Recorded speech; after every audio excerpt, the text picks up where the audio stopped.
1 ते 2 दिवसामध्ये नाशिकमध्ये काय काय एक्सप्लोर करू शकतो आपण हे आज या व्हिडिओमध्ये बघणार आहे। So let's go for the ride.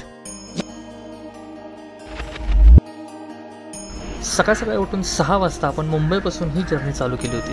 Planning तसं अचानकच झालं तर त्याच्यामुळे डायरेक्ट बस बुक केली। नीता ट्रॅव्हल्स 550 रुपयामध्ये आपल्याला हे 150 किलोमीटर डिस्टन्स कव्हर करायचं होतं आणि 4 तास तर डेफिनेटली लागणार होते। 90 रुपयाची मिसळ खाऊन मूड ऑफ करून घेतला आणि 11:30 पर्यंत नाशिकच्या मुंबई नाका स्टॉपपर्यंत येऊन थांबलो।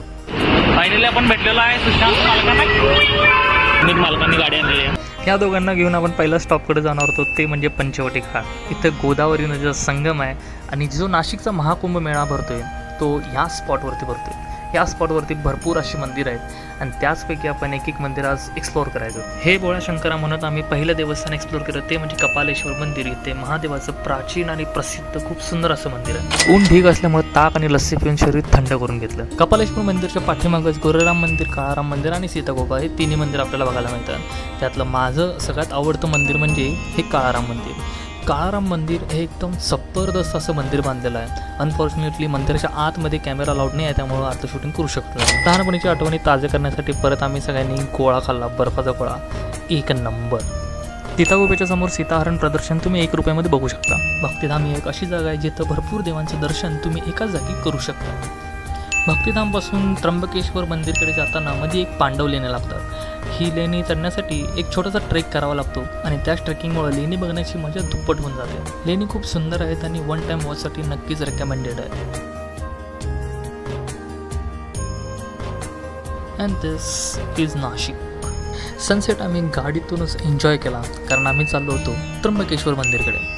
तर तुम्ही 4 व्हीलरने येत असाल तर इथं 100 रुपये पार्किंग फी आहे आणि थोडंसं चालत गेल्यानंतर एक मोठी अशी रांग लागते त्र्यंबकेश्वर मंदिरमध्ये दर्शनासाठी।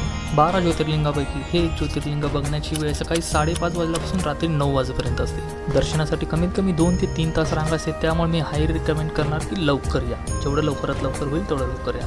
रात्री 11:15ला दर्शन कंप्लीट करून पेट पूजा करून आम्ही हॉटेल बुक केलं आणि झोपून गेलो। सकाळी लवकर उठून स्वामी समर्थांच्या केंद्रामध्ये आम्ही दर्शन करायला गेलो।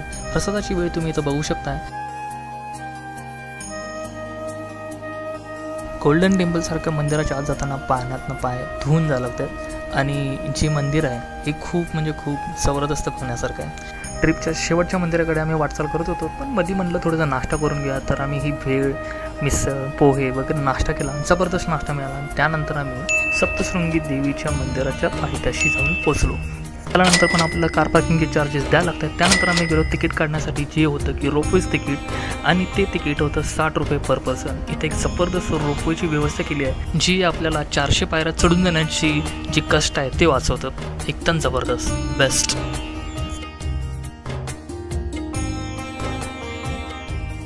वरती आल्यानंतर देवीचं दर्शन एकदम व्यवस्थित होऊन जातं, काही गर्दी गोंधळ काही होत नाही। ह्या ट्रिपमध्ये जर कुठलं बेस्ट दर्शन झालं असेल तर ते ह्या देवीचं झालं। रिटर्न येताना आम्हाला एक नेडं लागलेलं होतं। आता नेडं म्हणजे काय हे जर बघायचं असेल तर राईट साईडच्या व्हिडिओला क्लिक करा आणि जर व्हिडिओ तुम्हाला आवडला असेल तर लाईक, शेअर आणि सबस्क्राईब करा आणि असा सपोर्ट करत राहा। भेटू नेक्स्ट व्हिडिओमध्ये। Till then take care and see you again.